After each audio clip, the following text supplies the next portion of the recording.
Um, Hello, everyone. Welcome to the Equinox New Braunfels Phase 2 investment opportunity presentation.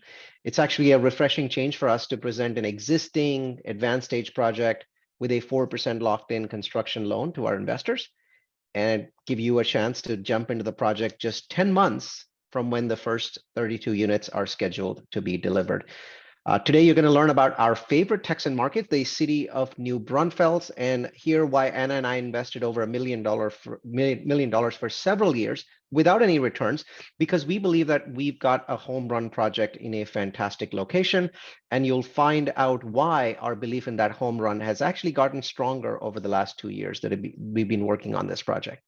Our agenda is action-packed. After we introduce ourselves, we will first catch you up on the first 30 months, the phase 1 of this project, and then we'll share our insights on the metro, the market, and the sub-market, and then share our reasons for wanting to build at this amazing location.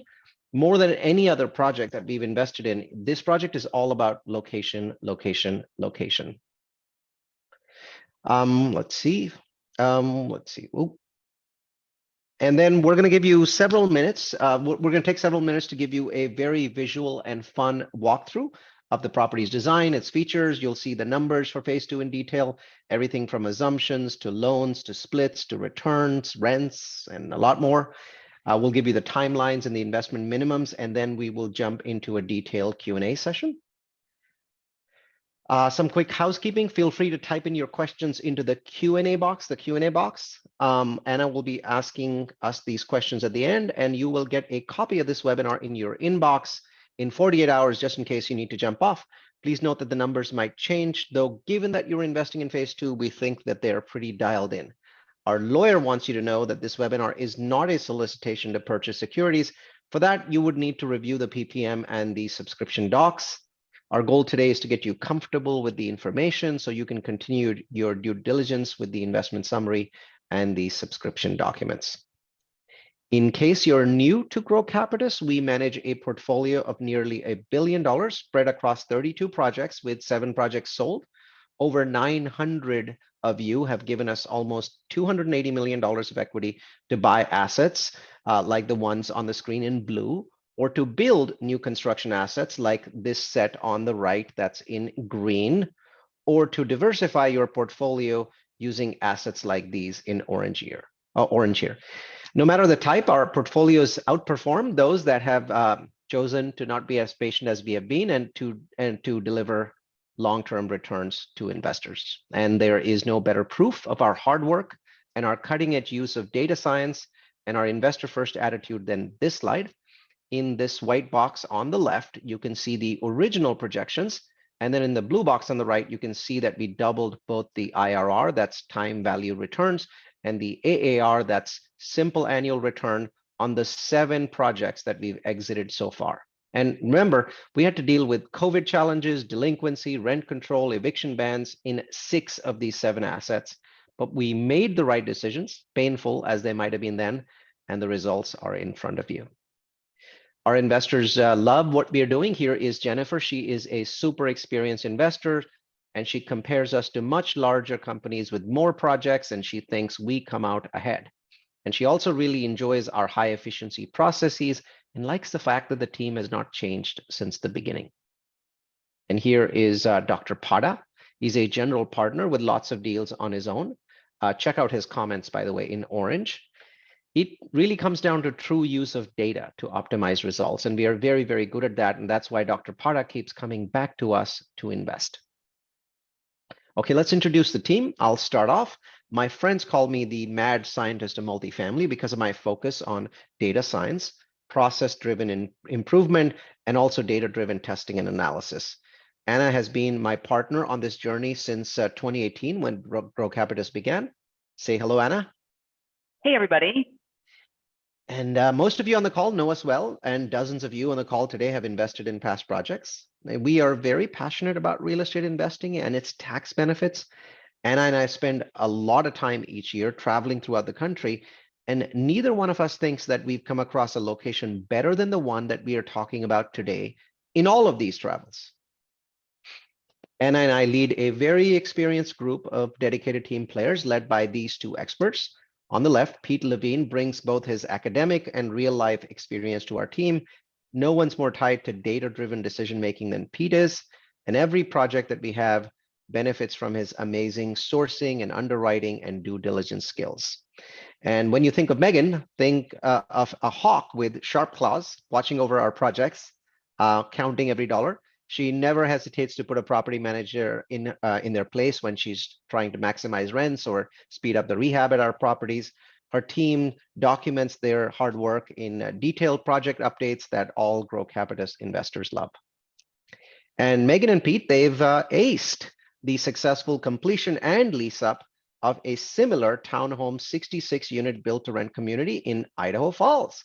Here are the final pictures of this townhome community, and their teams are taking all of those lessons learned and they're pouring them into phase 1 and phase 2 for the New Braunfels townhomes.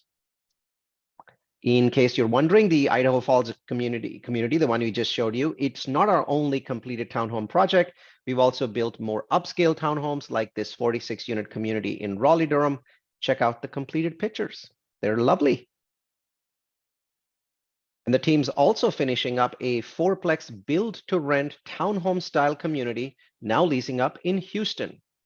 Take a quick look at the amazing quality of this product. So we consider ourselves somewhat of an expert at building townhomes, but we've also completed many apartments and student housing and flex industrial projects successfully, and we're proud to show you the finished product on some of these projects. Every project had obstacles that our team had to overcome, so the experience has made us a savvy team, a nimble team. Okay, now we're going to catch you up on the last 2.5 years of the New Braunfels project. By the way, that picture on the bottom right is a finalized rendering of a 4-townhome building. And we've been refining the exterior look for several years, so we're very sure that this is what the finalized product will look like. Now, Equinox New Braunfels was originally developed as a 4-plex for sale project, and phase 1 was sold out to buyers over a year ago. However, as you all know, interest rates are going up and loan to value, or LTV, is going down. So our buyers, they became concerned with potentially needing to put more cash in and having lower cash flow. So the buyers felt that we should take a different path, and we agreed. So last year we turned the project around. We turned it into a typical build and hold syndication project that can take advantage of cheaper commercial loans, 4% locked in, and higher commercial appraisals. This is pretty similar to the apartment and townhome construction projects that you just saw. The equity that we used to build phase 1, over $5 million of our money, is being converted with those investors becoming Class A equity. And now that 32 townhomes are going to be ready to deliver in January, we're inviting you to join us for phase 2 so we can complete the entire 122 unit townhome community. And when phase 2 is completed, the community is going to look like the rendering on the right. Phase 1, which is scheduled for completion in January next year, is in the red box. The community is going to have, and you can see it on the screen here, a retention pond near the road. There's going to be a playground with a clubhouse. There's a pool in the back, and then there's this big central grass park. Now, you can't really see it from this angle, but the community is actually stepping up from right to left. So these townhomes on the left, they have a beautiful elevated view of the entire city of New Braunfels. Phase 1 is in an advanced stage of construction. Now, to many of you, dirt and trenches, they don't appear to be advanced, right? But in our world, if we're building townhomes and not apartments, this is actually very advanced. For instance, the Idaho Falls property that we showed you went from dirt and foundations on the left to framing on the right in 3 months. Then it went from framed to exterior complete in another 3 months, and then interior units were delivered another 3 months after that. Stick-built townhome construction is much faster than apartment construction, and that's why we believe we will deliver phase 1 only 10 months from now, with rental income starting in sometime in early 2025. So there's going to be rental income before that, but that's going to be used to pay down our construction loan. All right, so you're caught up on phase 1. You've got a broad understanding of the project. Now we'd like to take a step back and address the state of the real estate market, including the value add multifamily market. We think the economy today, truly bizarre, changes more every week. As of this week, 12 months after the Fed started raising rates, the economy is slowing, the dollar is weakening, and inflation is stickier than we thought. Interest rates for single family homes are now at 6.5%. So for rentals, they're at 7.5%. But on the other hand, unemployment is still shockingly low at 3.5%. And single family home prices might have already bottomed out. So absolutely no one anywhere had projected any of this, and we're all just trying to cope with it. 1 year into the crisis, it's now abundantly clear, though, that the housing market's not going to crash. In fact, if anything, the housing market has been shockingly resilient, and the bullish forecasters have been proven right so far. Almost 100% of single-family loans are locked in at rates below 4%. Homeowners have tremendous amounts of home equity, and demographic trends are driving buyers towards single-family homes. 1 year after rates went up, home prices have only declined in the US by 5%. Foreclosure activity, close to zero. Only 3 bubbly markets out of 300 have seen price declines of over 10%. So why is the market so resilient in the face of massively high interest rates? Well, the answer lies on this slide. We're underbuilding severely in this country. The US needs a lot more single-family homes, a lot more apartments. And we know that many of you are worried about inflation. But inflation, folks, is the landlord's friend. It's not our enemy. History clearly shows that when inflation spikes, rents spike. The left side of this chart shows rents from 1974 to 1984 in this green circle. And you can very clearly see that the inflation spike in those 10 years led to a decade of massive rent increases between 6% and 12%. That's 3 to 6 times the historical average of 2% rent growth in a year. And savvy investors know that inflation really can't be killed quickly. It's going to linger for years, which is why we know that we have above trend rent growth in front of us. And this to us is the most important slide in today's presentation. On the right, in the green circle, you can see the gap between the monthly mortgage payment and the monthly rent. This gap right here is by far the largest in history. And given that the single family market is so resilient, so strong because they have locked in interest rates, there's just no evidence that this gap is going to decrease anytime soon. And that's our opportunity. That's the reason why we're so bullish on townhomes. People with high incomes cannot afford single family homes, and they don't want to live in an apartment. And the end result of that massive gap is that medium income earners are now priced out of buying a home. This table shows the income change needed to buy a home just over the last 2 years. So in Tampa, Florida, you need to make 123% more to buy a home today compared to 2020. Your salary probably went up 10%. Here in Austin, you need 116% higher salary compared to 2020, and you probably didn't even get to 16%, let alone 16%. And then take a look down here, last line in green, that's the United States. And you need an 88% increase in income compared to 2 years ago to own a home. This is devastating. An entire generation of Americans, over 20 million families, may never be able to buy a home, never. And while this is a great tragedy of this generation, it's also the greatest opportunity for you, for the landlords. So then the big question is, why not just buy existing apartments if the opportunity is so strong? Why build something new? Well, the answer is we'd love to buy rather than build. But we really have no choice, because today when you buy an apartment property, you have two truly awful choices. Your first awful choice is you can buy the property with a fixed rate. Well, then you get trapped in a 6% fixed rate for a minimum of 7 years. Why? Because apartment loans have massive multi-million-dollar penalties for refinancing in the first 5 to 7 years. Also, today's high interest rates mean that you get a low loan to value, or LTV, so you need a massive amount of investment dollars. And that greatly reduces the profit and depreciation for each investor. I mean, it's a terrible choice. And then your second choice is to go with a floating rate and then deal with interest rate risks. With that choice, your interest rate is so high that you get zero cash flow and a huge mortgage. It's an even more terrible choice, which tells us this: the third choice is the right one. It's to build today with locked in 4% construction loans. So by the time the property is built and leased up, rates have had a chance to come down. This is really the alpha business plan, and we're executing it exactly on time on this townhome project. Now, you might find it a little bit frivolous that we're bashing the very thing that's responsible for our amazing track record. But keep in mind, value add multifamily has lost its biggest weapon. None of the results that anyone has achieved in the last 5 years were possible without ultra low interest variable or bridge debt. This is floating debt. Over 90% of syndicators, including us, used ultra low interest floating bridge debt, which really doesn't exist today. And the industry is continuing to make a huge mistake by buying at high interest rates. We feel very strongly that further price reductions are coming in multifamily in the second half of this year, and especially in the first half of next year when rates and cap rates reset. So best to wait for a year. So what's the alternative today? Well, today, the best alternative is the hottest market in real estate, build to rent or BTR.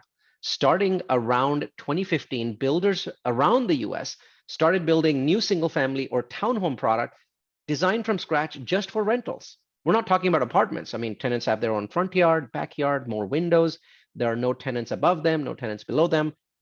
And when COVID happens, this build to rent market, it exploded. Every tenant wants less density, more space. They want more lights and more bedrooms. They want backyards.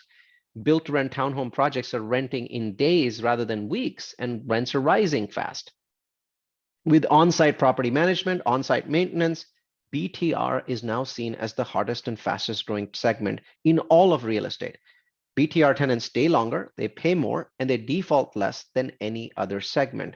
And new construction means no surprises, no big maintenance bills for at least 10 years. Build to rent attracts higher income tenants that would have been homeowners today, if not for that massive gap that we just showed you between mortgages and monthly rents. The quote on this slide really covers everything that we want to tell you about BTR. So I quote, investing in building BTR communities is a great hedge against inflation, especially if incomes keep growing. This segment is poised for continued growth, as 67% of BTR households are within the 25 to 55 age cohort. These households typically earn high incomes and they are renters by choice. They're also a stickier rental base with average turnover much lower than conventional apartments. And Berkadia also goes on to provide 2023 data from this year that demand for BTR continues to skyrocket despite these economic headwinds. Average rents already over $2,000 a year. Occupancy amazingly high at 96%. This is simply a fantastic market to get into, folks. So now you understand build to rent and the opportunity. Let me hand over to Anna to talk about the state and the city we're investing in. Anna? Thanks, Neil. So yes, let's talk about Texas. And Texas is a state that almost all real estate investors have been focused on for pretty much the last decade. And here's why. There's good reason. People are flocking to Texas. In fact, in 2022, it was the #1 growth state, according to one-way U-Haul moves. And that was for the second year in a row and the 5th time since 2016. So what's bringing people here? Well, low cost of living, no state income tax, that's a big one, deregulated energy costs. Those are just some of the big draws for both people and businesses. Yeah, with its fast growing population, low tax, low regulation business climate, Texas is like catnip for businesses. And check this out, for 18 years in a row, it has dominated. It's been named the best state for business 18 years in a row by the top CEOs of America. Very impressive. And everything is big that's going on in Texas. It's the 9th largest economy in the world, and it's still growing. With businesses relocating to the state, the Lone Star State, they've been coming in droves over the past several years. In fact, Texas has now taken the crown for the state with the most Fortune 500 companies. Their number now, 54. And that includes recent transplants like Caterpillar and 3 of Elon Musk's companies. Well, and that brings us, folks, to the city of the hour, New Braunfels, Texas, a really, really beautiful metropolitan center, and it's come a long way from the days of the Alamo. Now, New Braunfels belongs to the bigger San Antonio MSA, which has an 8-county metro in Texas. And so the 2020 U.S. Census estimated that it showed that the metro population at 2.6 million. That was up a staggering 51% from 2000. Wow. And that made it, yeah, that made it the 24th largest metro in the US. And you know that juggernaut, Austin, it's just 75 miles north. So who would have thought 5 years ago that sleepy little San Antonio would be included in the top 20 hottest real estate markets in the US today? Well, San Antonio, New Braunfels market really was led on fire by the pandemic. And you can see, in addition to that, the Urban Land Institute report places San Antonio, New Braunfels as the #1 market in 2023 for home building prospects. And that is awesome for us, and we're all about it. And get this, all of this growth, this is why we expect rents to keep rising, because incomes in the San Antonio region, they're rising several times faster than the US. 13%. That's a really hefty increase. And that's median income. And because of that increase in median income, that allows for rents to keep rising. And New Braunfels keeps getting mentioned as the hottest neighborhood, lists from Open Door, Zillow, and like this is from 2023. You can see in the quote that New Braunfels real estate will grow more than Austin, more than Houston in 2023. Yeah, there's nothing like growing faster than a couple of national superstars. So basically, if we take the hottest trend in real estate, BTR, and combine it with the third fastest growing city in the US in terms of population, you're basically going to get a home run. And if you place that city halfway between two mega metros, one of which is called Austin, then we really think it is a triple home run.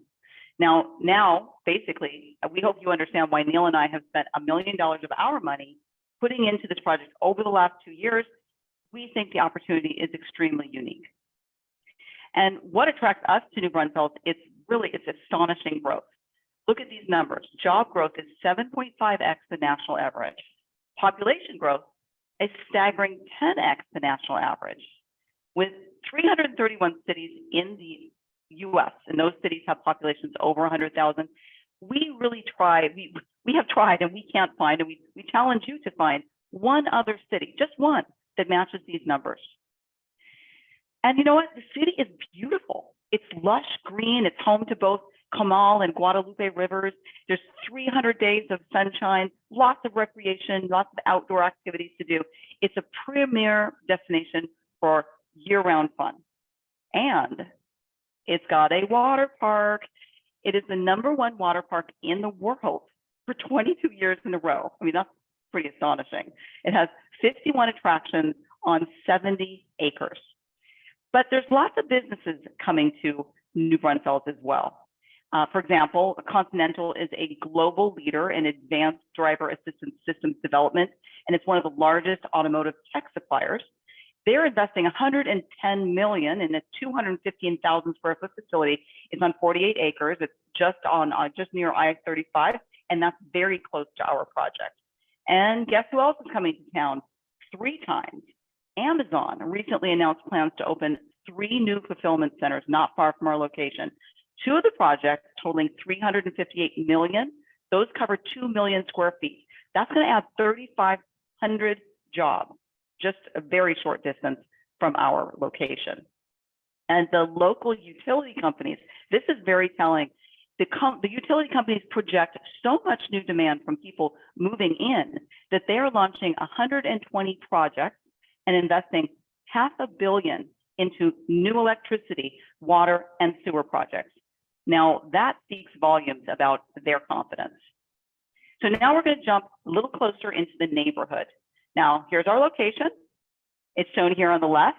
It's 8 minutes from downtown, and we've got retail all around us. But before we get to the retail, our project is in a very upscale part of New Braunfels, and it's only 6 minutes from Veramundi. Yeah, meet Veramundi.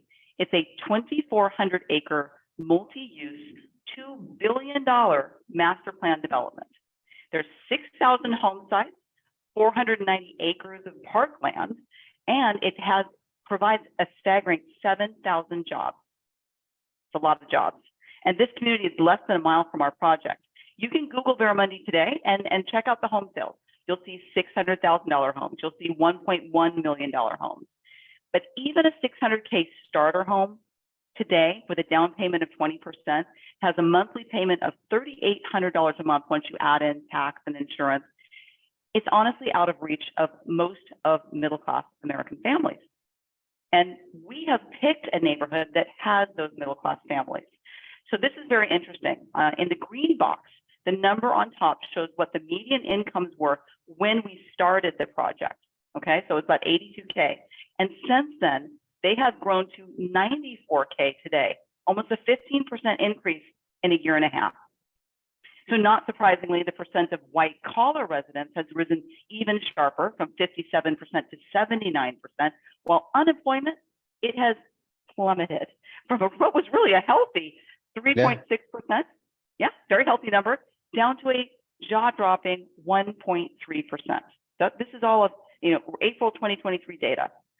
Now, rents rose 7.1% annually 18 months ago to 18.3%. So four times higher. Yeah, and that's 4 times higher than the national average. So, we've all heard about the high rents coming up, but this is very, very telling. And they're incredible numbers. And what we're showing is the delta from when we started to now, because New Braunfels is accelerating. It's just simply taking off. We don't believe there's any other cities in the US like New Braunfels and this location today.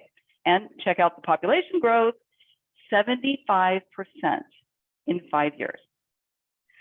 Remember that the US population grows 0.7% in a year. So this is nearly 22 times the growth of the US population. That's astonishing. I don't think there's any market in the US that can match that. No, I don't think so either. But in case you're thinking that, the doubling in interest rates that we've all seen would have hurt the New Braunfels home prices, you'd be wrong. While nationwide prices have dropped 5% in the last year, and Austin just up the road, has dropped 10%. New Braunfels has so much demand that home prices in our neighborhood at the top, they went up 4.6% in the last year. All of New Braunfels here at the bottom, they went up by about 2%. Note that when we started our project, our neighborhood was about 55% more expensive than the rest of New Braunfels.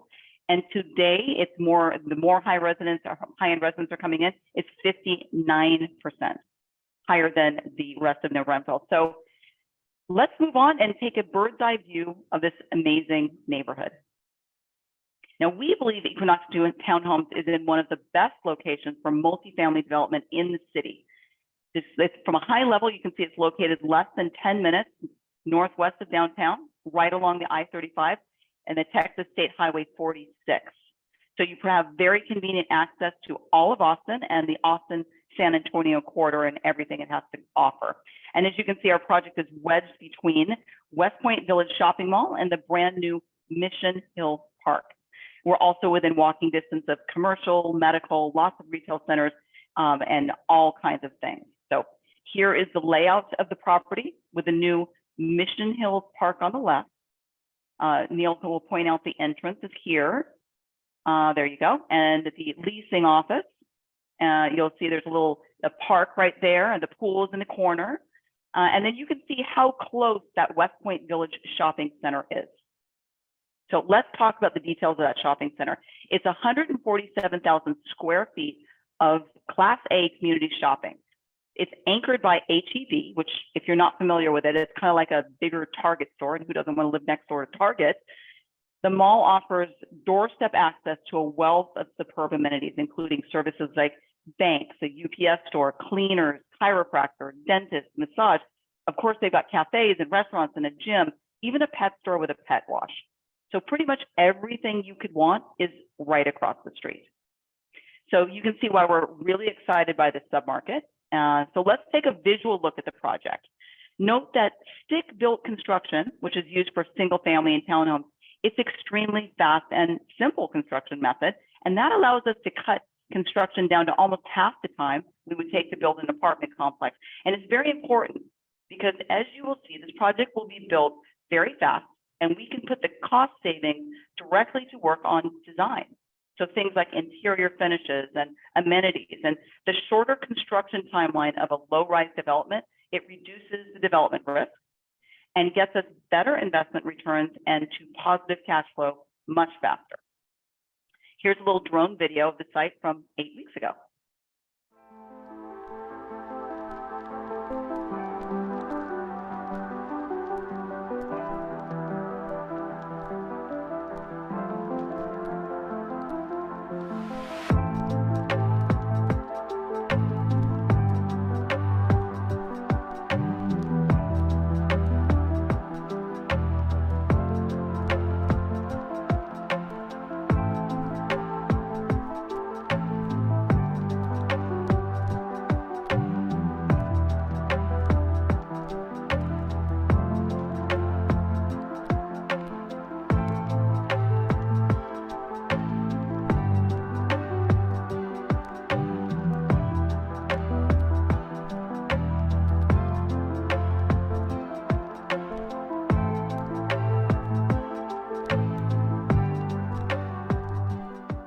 Super exciting.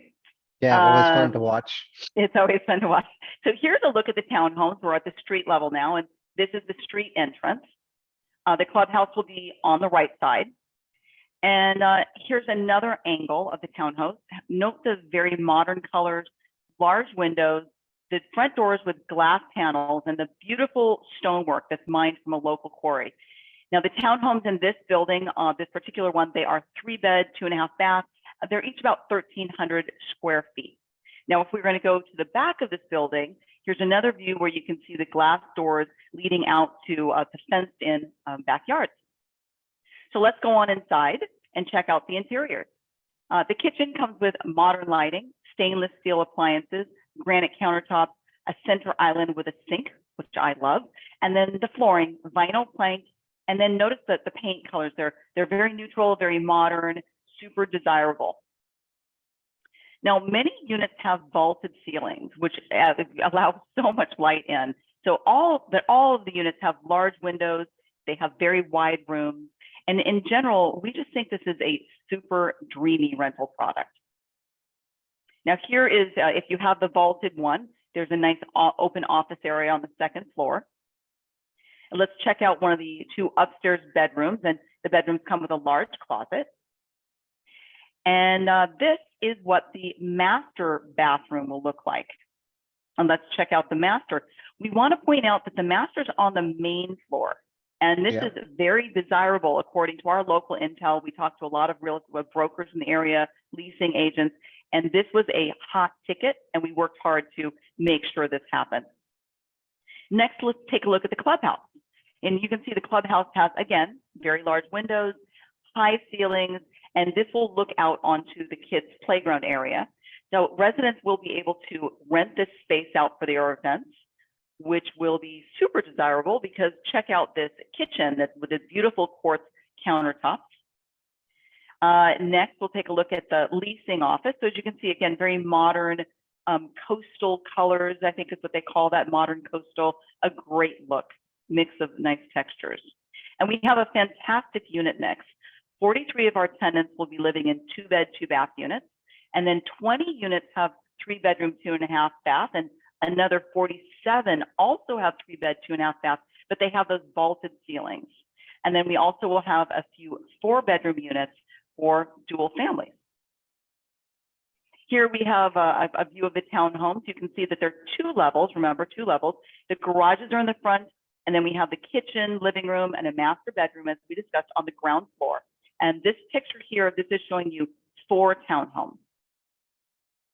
Now, here's the second floor, and this one has the loft, and so you have 2 more bedrooms at this level.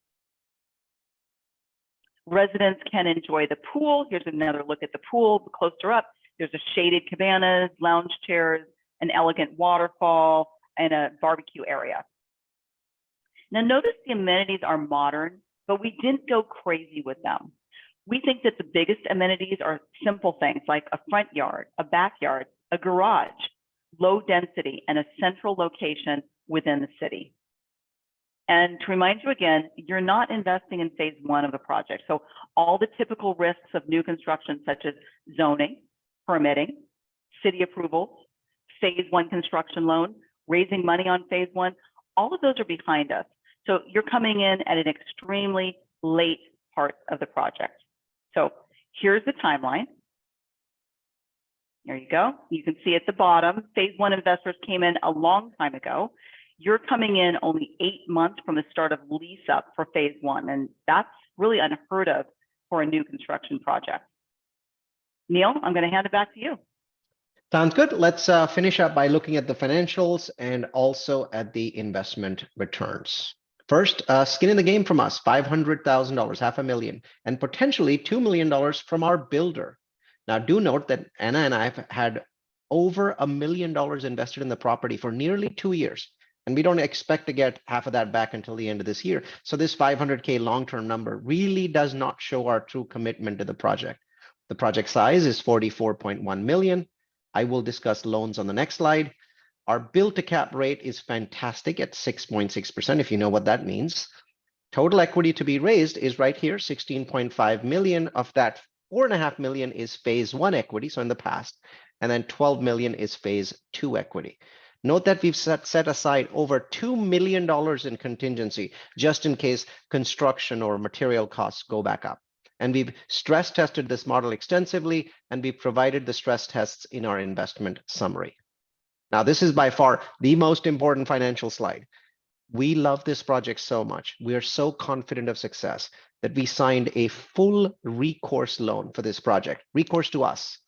This amazing loan, it's locked in at 4%, and we can get 60% of the way through the construction with this loan. Fixed 4%. Our lenders must love this project. The loan's for $15 million. By the end of this year or sometime next year, we'll switch to a phase two loan, which would be $27.5 million. That one will be a floating loan, and based on current quotes, we're pretty comfortable with that 8.2% lender on number on the screen. Now, why two loans? Well, taking on a smaller phase one loan allows us to boost profits by keeping the interest rate fixed at 4% all the way through this rate hiking cycle. And then, since this rate is really locked in until next year, we can decide the right point at which to switch to phase two. We wait until the Fed signals a rate cut sometimes this year, after which the spreads compress. They will fall, giving us access to lower interest rates. With a locked-in loan, we get to decide when to switch, which is why a two-tier model gives us huge cost savings, but also huge flexibility. All right, moving on. Who's our builder? Well, Drake Tappy is local and have together built over $500 million worth of projects. We're negotiating with them to invest $2 million of their hard cash, not their profits, but current hard cash into the project. While this isn't a 100% done deal, we are very confident that they'll make this investment, and they're just as excited about the project as we are. Really good builder team. And our property manager, very strong, Capstone Real Estate Services. They're a full service third-party management firm. They're managing 33,000 multifamily units, 500,000 square feet of commercial space. They were founded in 1969. They've got 12 offices in 7 states with 1,000 employees in 95 cities. And they will have a full-time property manager on staff and a full-time maintenance employee at our site. Capstone's done extensive market surveys, and they feel very comfortable with both the projected rents and the projected occupancy. And while we do trust our property manager, we rely on expert institutional grade third parties to verify their numbers. The Myers Research multifamily market study is nearly 100 pages long. It's studied the project. It's concluded that the proposed property is a highly viable use of the site, and there is strong market demand. And it also says that our development is actually located in a very desirable submarket of New Braunfels. And it goes on to validate our rents, our occupancy assumptions, our cap rates, and a lot more. So it's definitely worth reading, and it's included in your investor kit. All right, let's go over splits and fees. The developer fee here on the left is a standard 5%. However, we've decided to hold back half of the developer fee all the way to refinance or sale, only for this one project, by the way, and it reduces the equity requirements and it boosts the cash flow and the profits. The asset management fee is a standard 1% of equity raise, which starts after the property is occupied. Our recent development projects in UGRO, you probably know this, have higher splits for us, for the general partners, but we've chosen to stick with a standard 70-30 split, 70 for you, 30 for us, once again, to boost your returns. Because the loan is very large and it's a recourse loan for us, there is a 1% loan guarantor fee. and also a 1% disposition fee when we sell the property. The preferred return, or pref, varies from 6% to 8% for our equity investors. And then there's also a 12% pref return class for those that are focused on lower risk and don't want to participate in the upside. Now, one item to note: once you hit an average annualized return, or AAR, of 26% a year or higher, then there's a bonus tier for us, which is determined at exit. Only the portion of profits above that 26% level are split 50-50 instead of 70-30 between limited partners and us. To repeat, this 50-50 bonus tier only affects the portions of the profits above 26% per year, determined at exit only if we overperform. What about depreciation? Well, because you're coming into phase 2, you don't have to wait until 2025 for your depreciation. You'll get depreciation in 2024, which is next year. There's also the potential of depreciation this year, and we're working on that, so we're not making a promise. Either way, we expect depreciation at around $50,600 for every 100K invested. All right. Accredited investors can invest in 4 different ways in phase 2. The vast majority of you that have invested in our projects invested in the equivalent of the B classes: B1, B2, B3. And the difference between these 3 classes is this preferred return right here. B1 investors get a 6% pref after the coupon investors, class P, have been paid. For B2 investors, that pref bumps up to 7. And for our B3 platinum investors, the pref goes to 8%. Now, B3 investors here get the best of both worlds because they get the highest pref and they get the benefits of the back-end profits. 200K is the minimum to invest in B3 class. If that's too much, look to invest in B2 with 125K minimum or B1 with a 75K minimum. All of them still have substantial prefs. Finally, if you are very risk averse and you don't care about the upside, you can invest in class P, popularly known as coupon. There's a 100K minimum and a huge preferred return of 12%. This one's going to get sold out very fast. Now, class P coupon investors don't get any back-end profits, but they do get depreciation. But they have an advantage over the other investors. They get first dibs to the return. So a lot lower risk, a lot higher cash flow, but no back-end profits. With class P, your pref actually starts to accrue immediately on investment and starts paying out in December this year. Now, there is absolutely nothing to prevent you from investing in both the class P coupon as well as the class B equity. So you can invest, let's say 50,000 in class B coupons and 75K in class B1, and you can get the best risk reward balance. Though my favorite would be 100K in class P and 200K in class B3. This is what I would suggest to all of our experienced investors who truly know how we've performed. Here are the returns, the syndication returns for class B. We're showing you a 4-year hold projection. This is a 4-year project. And you can see that there's no cash flow in year 1 because of construction, but all the classes have strong cash flow projected in year 2. Now, overall, if you look at the table on the right, class B1 should receive a 25.3% return with a 2x equity multiple. Class B2 is projecting 26% with a 2.04 multiple, and B3 almost a 27% return with a 2.06 projected multiple. Now at the bottom, class P, coupon class, it's different. It's just projecting 12,000 in cash flow in year 1, 12,000 in year 2, and then the coupon gets paid back after the 2nd year.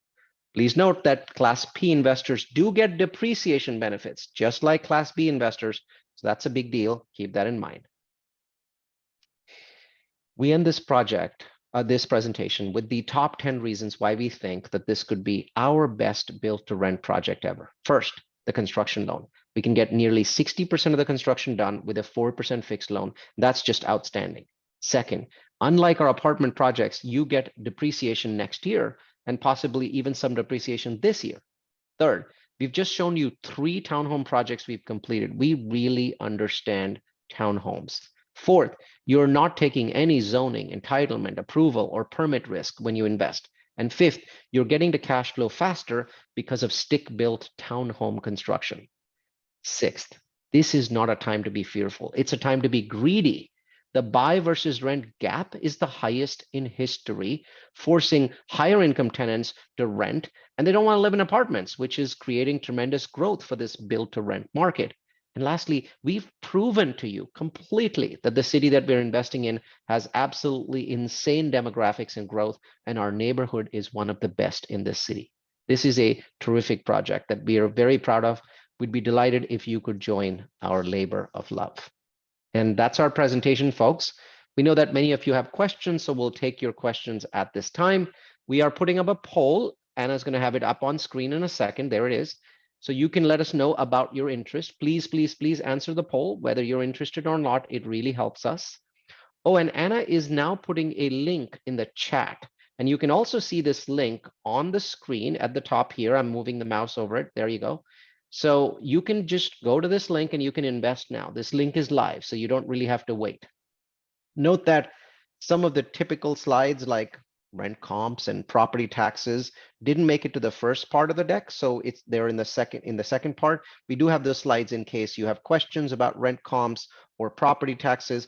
All of that information is also in a very detailed investment summary that we are including in the kit. Once again, the link for the kit is in the chat and it's also typed up here.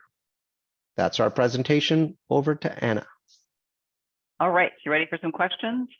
Yes. I'm going to start with a softball. Are the garages 2-car?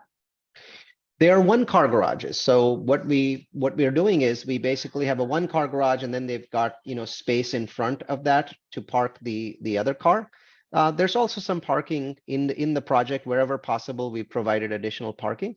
But 2-car garages, the mathematics don't work. The truth is, if we were going to try and emulate everything in a single family home, we would have the same problem that these people already have. The mathematics don't work. They can't afford it. So there has to be some trimming. What we've found is 1-car garages are pretty popular because the car that they want to use more often goes into the garage. The other one goes somewhere else in the community. What is the projected rent growth for this project? Recent data shows rent shrinkage in Austin, San Antonio area for the last 6 to 12 months. So rent growth for the United States was flat for the last 12 months. You are correct. Austin has seen shrinkage in rents, but only in the 1 to 2% range. But keep in mind, though, what you're talking about is the apartment market. The build to rent market is seeing increases in rents. The reason for that is shortages of build to rent. There's a very, very small amount of build to rent in the United States. So earlier in this presentation, we showed you a Berkadia comment, and that comment talked about significant increases in rents. We're still seeing pretty significant increases on the build to rent side. Anna, what slide should I use to show rent comps? So rent comps would be, let me see, it would be 94. There you go. So we've done very recent surveys of rent comps, and we're pretty happy with the way rents are going up at this point of time. We're not projecting significant increases or huge increases in rents. So we're, in that usual 2.5% to 3.5% rent comp range. But once again, BTR is different from apartments, and it's very problematic to talk about that. Just so you know, the average occupancy for BTR in our market is 99.5% with 0 concessions. 99.5, not 94.5 or 95.5, 99.5 with 0 concessions. Now, this market survey from Capstone, so this data came from a market survey from Capstone that they just did, I think it was February or March, and it's several pages, and it is included in the investor kit. So the documents within the investor kit will include this information. In terms of rent growth in the pro forma, we have an underwriting walkthrough, which will be available in about 2 days, which you can, Pete Levine is walking through the model with myself as well. I do believe that the projected rent growth in the model is 4% year 1, 4% year 2, and then 3% for the following years. As Neil mentioned, inflation isn't going anywhere for a while. And while we might have seen some retrenchment from some of the increases, we feel very confident in these numbers that we're no longer looking at 2% rent increase as a projection for the next few years, especially in this area. So I do believe that those are the projected numbers. Let's see, for our mad scientist, what is the future population growth and employment growth numbers for the next 5 years? Well, it's very hard for me to project that. The numbers that we showed you were really based on past numbers. Future population growth numbers would be speculation, so I'm not going to get into speculations. All I can tell you is this market is currently growing at an absolutely astonishing level, and I don't expect that to change. This is a compression market. On one side, San Antonio, 1.5 million people. On the other side, Austin, which is the hottest market in the United States, with roughly 1 million people. And this is a compression market. It is the only city over 100,000 between those two markets. So it's getting compressed on both sides. I believe it'll continue to outperform on population growth, job growth, income growth. All of those it'll outperform. Whether the numbers will be as incredible as what you're seeing on the screens, I don't know.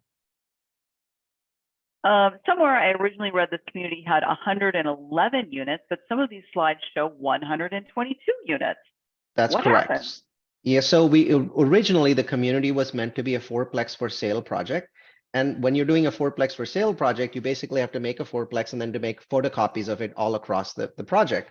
But once we pivoted to a syndication, we wanted a unit mix. So we took some of those 3-bedroom fourplexes and converted them into 6plexes with 2 bedrooms. So the number of units went from 111 to 122.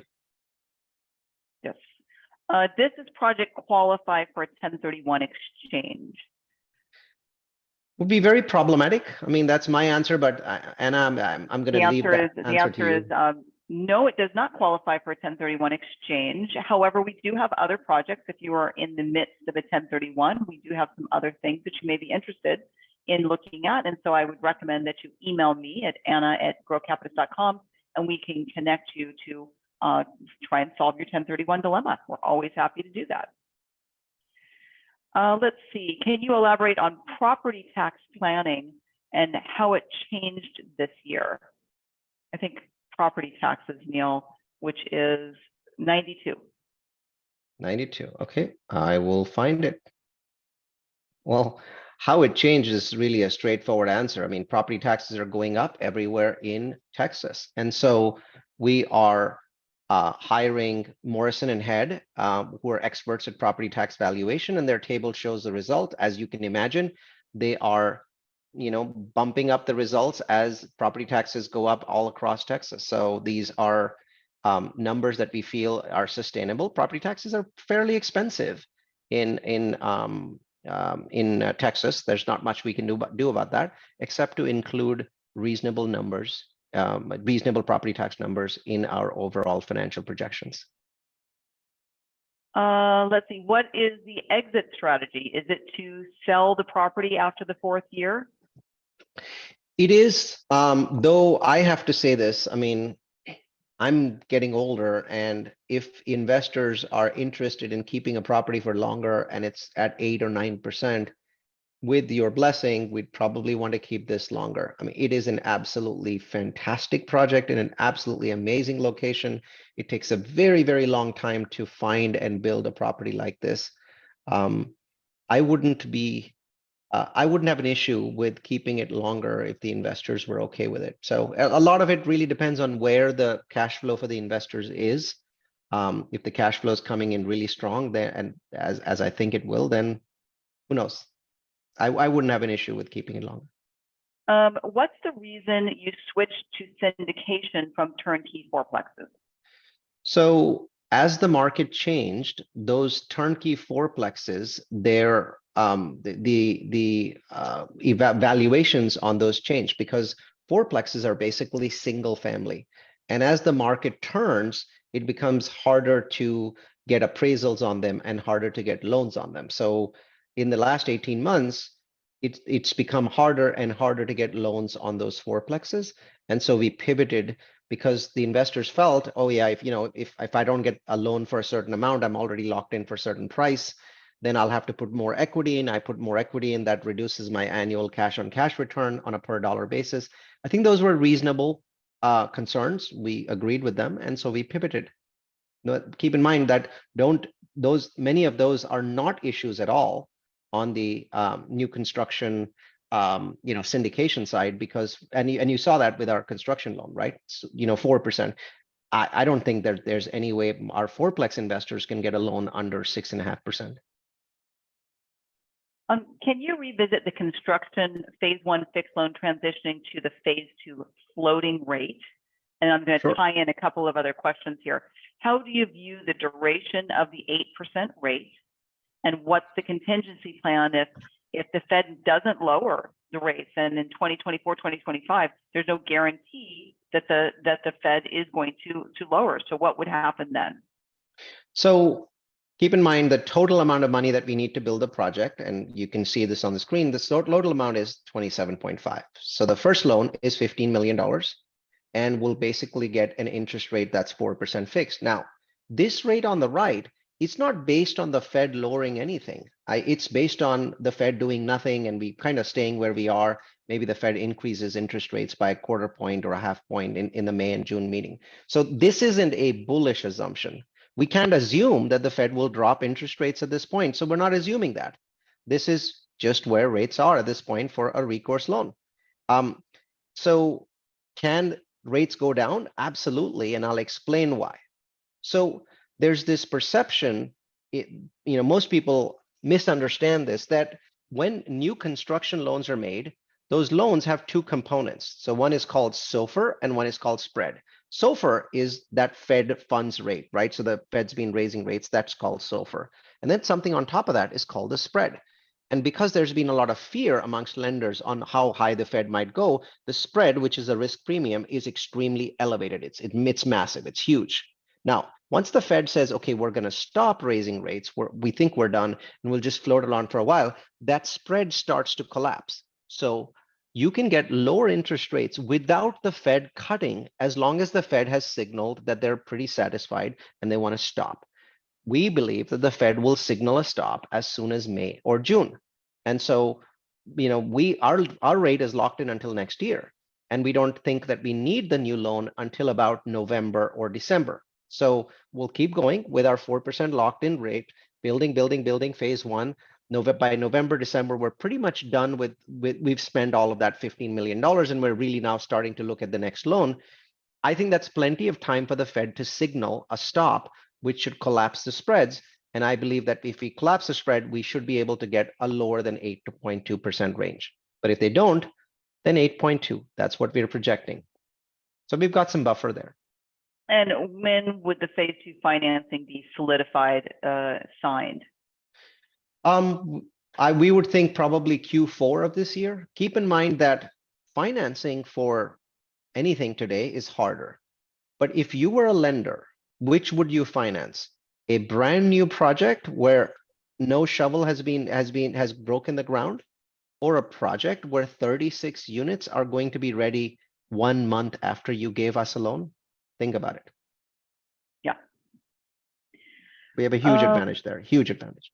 Is rent to buy an option, I guess, on exit? It's not, because there's going to be 122 different tenants living there. I think the rent to buy is a very complicated process, and it's only done in a certain edge cases. It's not something that we would be looking to do.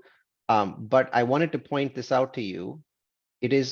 It's possible to do it, though it requires certain changes because of the way that we structured this community and it was originally built. It is possible to do it. Would we be wanting to do it? Probably not. Let's see. Is it possible to invest in this project as a non-resident Canadian? No. How long will this be open to investors? As long as we need once we get to the 16.5 million, docs are signed, it closes. So the short answer is it depends upon the level of interest that we have from our investors. How does investing with an IRA work with depreciation? My understanding is depreciation is a benefit on your normal income. When you invest with an IRA, I don't believe that you can get any depreciation benefits on it. That is correct. That is well, I should say, Neil and I have the same understanding. Let's see. People are wondering about the Class P. How is it that the Class P is able to start paying in December 2023? So two different reasons. So I'll just go to the Class P slide. Number one, you know, we have 32 townhomes that are delivering in January and will lease up in February and March. So we've got some room there. But the biggest reason is for Class P. Class P is a pretty small portion of the stack. So I think it's like less than $2 million. So for that portion of the stack, we've actually accrued some initial amount of money that we are going. So we put a bunch of money in our pocket that we can give out to people, you know, starting in December. But we're also going to be in a better position because we'll have units delivering, and we might be able to get some of that and reroute it to Class P as well. If not, we've already got it banked.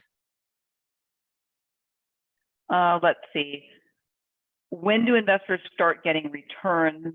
Does it change for Class B or Class P investors?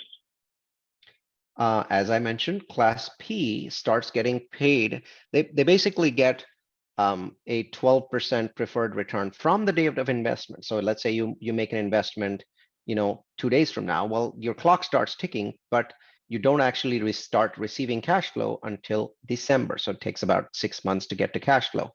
But once you're at the point where you've, you know, over 2 years, we return your money. And at that point, any portion that we haven't paid you between June and December also gets paid out together with that payment. The returns for B1, B2, and B3 classes, they get paid. So there's nothing in the first year of investment. So the first 12 months of your investment, that's not a calendar year, by the way, the first 12 months of your investment, there's no returns because it's a construction site. And then we start paying out returns here, and then more here, and then more here. Will there be any difference in returns between early Class A investors and current Class B investors? Yeah, that should have been in the deck. I believe that there's a kicker, a small kicker for those Class A investors. Was the kicker 10%, Anna? No, it's higher than 10%, but these are people that have been in for a lot longer. The other thing is that the Class A investors had a minimum of $350K to gain entry into the project, and some of them invested $500K. So these people had a much higher investment. That's right. Most of them invested $500K. Yeah, right? yeah. So the lowest amount accepted was $350. So and they've been in for, at this point, 18 months. They took on all the entitlement risks. They came in before the project was where obviously had all those risks that we spoke of. And so they took on those risks. So it's common in a new construction project that the tranche 1 investors that take on early risks receive a kicker. But they don't start getting paid any earlier than Class B investors. Let's see. Can you go to the timeline, please, Neil? When did you say construction will start on phase 2, and when will the entire project be complete? Sure. Let me see if I can find the timeline. Okay, here's the timeline. Okay. Also, do you project that private equity firms are still going to be looking to purchase BTR projects even before completion? No, we're not at this point assuming that we will be selling this project before completion. This is a regular syndication project. We will basically lease it up like a regular project. We'll run it for a year. That way we can get higher leases. Remember, what the first time a new construction project leases up, you don't try and get the maximum market rents. You usually just rent up the facility as quickly as you can to get to safety, to get your construction loan down, and you wait for a year, and then you basically maximize the rent. So we're not thinking that this is going to be sold to private equity before completion of the project. It's going to be a regular lease up and then a hold for a minimum of a year, and then we'll see what our cash flow is like and decide whether we want to refinance or sell. What was the other question? There was 2 parts to that question. Just the timeline. She wanted to see when phase one, when the whole thing would be completed. Right. So that phase 1 investors came in here. Now keep in mind, Anna and I put our money in a very long time ago. The project was we put our money in 2021. The project was put into contract. The land was put into contract in September 2020. So it's been a long time. So here, all of our construction basically, you notice, is finishing here. So right here, see this 2024 November. So that's about 18 months from now is when all of the construction is done. Now, notice the lease up period starts early because phase one starts to lease up in January next year, because January next year is when we are delivering 32 units. And then I think that there's another 8 units that gets delivered here in the April timeframe. So this is all lease up. So, you know, so we lease up here, and there might even be a little gap here, and then we start leasing up the other units that are coming online in August and September and October and November, December of next year. What's nice is with townhomes, you know, you can, once you finish buildings, you can apply to the city to rent out those units. I have read that New Braunfels is mostly in a flood zone. How does this impact your project? Our project is graded. It's on a significant slope upwards, which, by the way, cost a substantial amount of money. So we are actually at one of the highest points in the city. The park that's next to us, Mission Hill, is the highest point in the city of New Braunfels. And that is why the park is being built there. It's the highest point on the entire city. It's a very historical part of the city too, because it was the highest point. So there's a lot of history behind that park, and they're building this out to commemorate that history. And so we're definitely not in a flood zone. We're literally built on a hillside. Mm-hmm. Let's see. We'll see.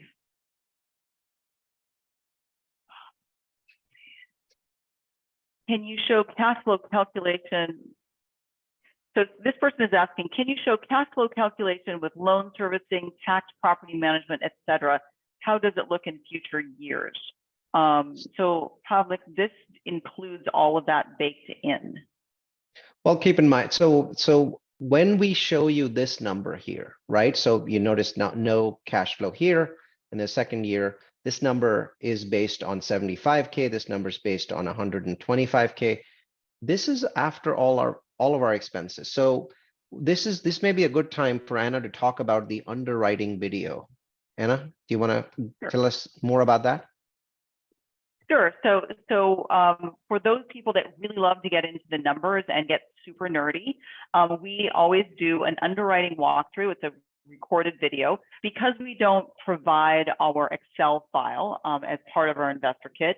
Instead, we do a detailed walkthrough where Pete, our Director of Acquisitions and Development, and myself are walking you through each screen of each tab of the Excel.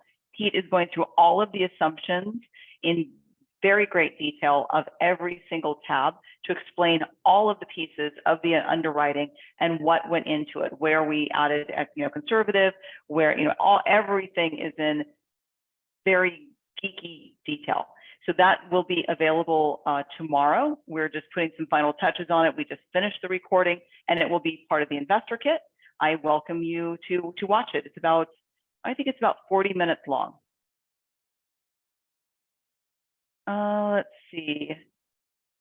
If you decide to hold the property longer than anticipated because it is cash flowing, will all investors be required to stay, or will they be paid out? So the short answer is, if we were to keep the property, its cash flow would be pretty high, right? I'm just going to invent a number at this point, but I think it's a reasonable invention, 9% or 10% cash flow.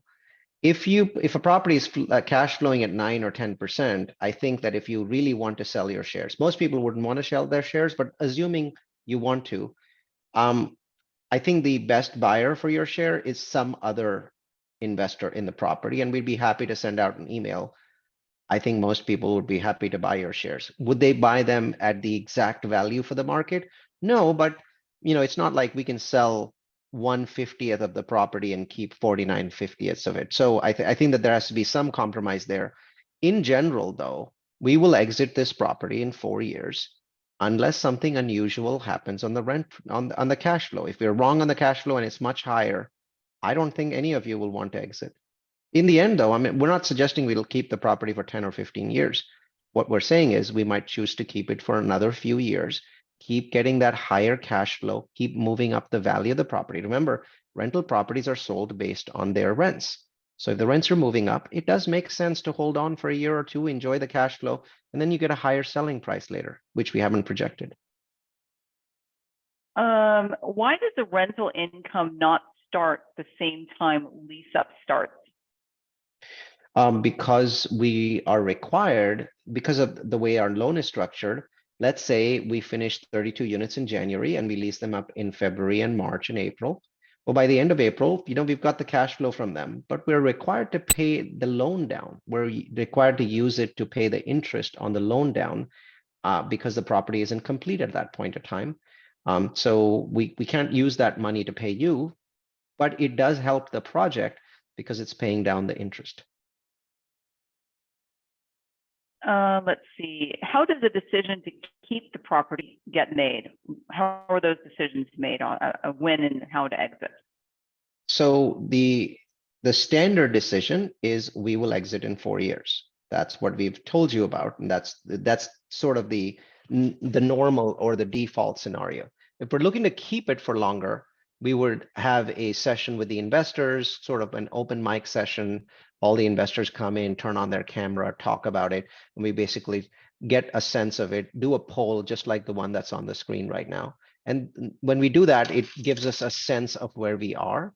We want to do what's best for the investors. I mean, we can't get money from you again if we do something that you don't want to do. How does this kind of investment compare with traditional investment where I can buy, own a townhome or single family home by investing a similar amount? Well, you're asking us to be speculative, but what we would say is 9 out of 10 times, if at today's prices, you buy a single family home or you buy a townhome, both your cash flow and the returns would be significantly lower than this. What allows us to increase the cash flow is that institutional buyers pay a lot more than you as an investor would be willing to pay for townhomes, because they have a 10-year hold, they have cheaper money, they have access to, for example, an institutional buyer in my area is CalSTRS. My wife is a teacher in Hayward Unified School District. They've invested $800 million into properties, and for CalSTRS to break even on their pension fund, they need to make only 7% a year, 7%. So as far as they're concerned, they buy really, really nice, good looking new properties and then hold on to them for 10 years. And they can get their 7% and more. So there's so much institutional money that doesn't need a 20%, 25% return in a year. They're fine with 12 or 13%. That these properties get bid up when you sell them. And that's what creates the additional profit that you can't really get when you're trying to be a landlord. Also, this is an investment. You're not a landlord. So keep that in mind, that when you buy a single family property or a townhome, you are an employee of that property. You have to put work in. Here, you don't. Does the distribution waterfall, being the capital, pref, and profit share, differ between classes of shares? And do certain classes get paid before others? So you may want to go to the slide above this. It shows the 6, 7, 8, and 12. Right. So keep in mind that there's a preferential return, a preferred return, right? So these classes are all next to each other. So B1 doesn't have a preference over B2 or B3. They're next to each other. But let's say that we had $30, right? Well, what we would do is first we would give $6 to B1 and 7 to B2 and B8 to B3 all together. Don't forget about Class P. Yeah, well, after we paid out the Class P. So P has the highest priority. So, if you had $50, we'd give, that 12% of that here, and then we distribute the money to all of these, not so that, B1 has higher priority than B2, B2 has higher than B3, but the amounts that from the cash flow that they get, B3 gets more, B1 gets less, but they're all next to each other in parallel with each other. Who's ahead of them? Class P is ahead of them. And also, yes, Class A right here, Class A is Class equivalent to right. the Class B. Right. Class A is also ahead. Yeah, they're writing, Class A is at the same level as Class B in terms of when they get the returns. So Class A and B are in the same boat, and Class P is in the boat ahead of everybody. Right. So, Yeah. so 12 is ahead, and then A, B1, B2, and B3 are basically parallel to each other. That's correct. Can IRA money be used for an investment? Sure. Why? Yes, it can. Yes. Yes. Yeah. About 20% of the money that we receive, 15 to 20% in our projects, comes from 401k solo and IRA investments. Are Class P shares paid on a monthly or quarterly basis? And are Class B shares paid the same way? So it is quarterly. Quarterly for Class P, quarterly for Class A or B1, B2, B3. We're just paying quarterly. We find that monthly payments are problematic for us. Is the depreciation you mentioned, which is effectively 50K over per 100,000 over a period of 4 years? How does depreciation work with Class P? So we have to pay taxes on the depreciation when we receive our original capital back. You don't have to pay taxes. Your depreciation gets recaptured. So let's say you give us $100,000 in Class P today. Well, you will then get depreciation on that $100,000. Remember, we showed you roughly a $50,000 depreciation. Well, you won't get it for this year. Remember, we were saying you'll get it in 2024. You might get it in 2023. We're working on that, but we don't have that. And then when you get your money back, then at that point, that depreciation gets recaptured. So you get $50,000 in depreciation in a certain year and your taxes go down. But then you get $50,000 recaptured in the year that your money comes back to you and your taxes go up. Now, obviously, if you're investing in Class B1, you get to keep that depreciation for much longer. But then that's the benefit of investing in Class B1, B2, and B3. Let's see. Let's see. What numbers are being used for the projected equity of the 70-30 split, and how was this projected? I'm not sure how to answer that question. Yeah, I think there's a couple like very nitty-gritty underwriting questions, and again, I would encourage those people because this isn't a point where we're going to be opening up the Excel model. We really would encourage you to watch that walkthrough. You can run it as fast or as slow as you want, repeat it. It's very, very detailed. Every single cell is gone through in that model, and a lot of explanation about the assumptions and everything. Lots of detail about the loan. People are asking pretty detailed questions about the loan. Really encourage you to watch that video. The video will be available tomorrow. It'll be on the investor kit page. Again, we've recorded it just today, so we just have to put it all together. The kit page is available out there now. And that is the link that is, Neil, would you please go to the page, the poll page? Yep. It's growcapitalist.com/EXNB-kit. That's live right now and has the link to the investor docs. It's got the link to the investment summary. It will have a link to the deck once we close out tonight and put the deck up there. The replay will eventually go up there, but it also has the link to the that investor kit, which is a web page. On it has a link to the folder that has all of the legal docs, all of the PPM, the OA. So for those of you that really love a good waterfall reading before going to bed, it's there for you. You can dig into it tonight. You can also see the market, market study that was mentioned earlier, and the capstone market survey. All of those things are in that investor kit. And in fact, if you're looking at how would I do if I was an IRA investor, how do I do that? There's an entire folder there on how to invest as an IRA investor. There's also an FAQ there. So for people that are looking to, there's probably about 30 different questions answered in the FAQ. So I definitely recommend that you guys run through that as well, because many of your questions may be answered by looking at the FAQ. All right, we're getting to the end of our time, Anna. We are. Dawn asked, why are you not willing to share the financial information other than in a video? He suggests that most others share this information. Our spreadsheets are proprietary, And some of them have information that we've taken from other partners, and that information is really not those systems and processes are not really ours. Our partners are letting us use them. So we're not allowed to give those out. But we don't believe that every syndicator hands these out. No, I think and the new more construction the is novice almost syndicators impossible do. Yeah, for it to get these, because it takes us years to design them. yeah. Let's see. Can I renew Class P for another 2 years since it's a 4-year project? Only if we need it. So that would be, I suppose, good for you.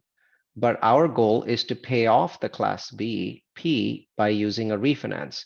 That way, we redirect the profits that you would have made on Class P in that 3rd or 4th year. We redirect those profits to our B1, B2, B3 investors.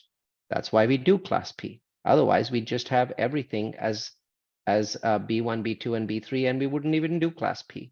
Our saving really is that we pay you for 2 years, and the remaining 2 years, what we would have paid you ends up going to our investors, the B1, B2, B3 investors.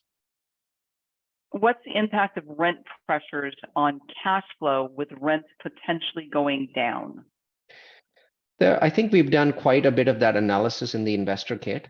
And I think the biggest, most likely scenario, which has been known to happen, is that your cash flow for that first year, when you were renting up the property, if we're having trouble with rents going down, we typically then tend not to have cash flow in that year. So that is a reasonable worst case scenario to discuss. The following year, when the market bounces back, we always find that rents return back to the original trend line. So we get to have a chance to make it up.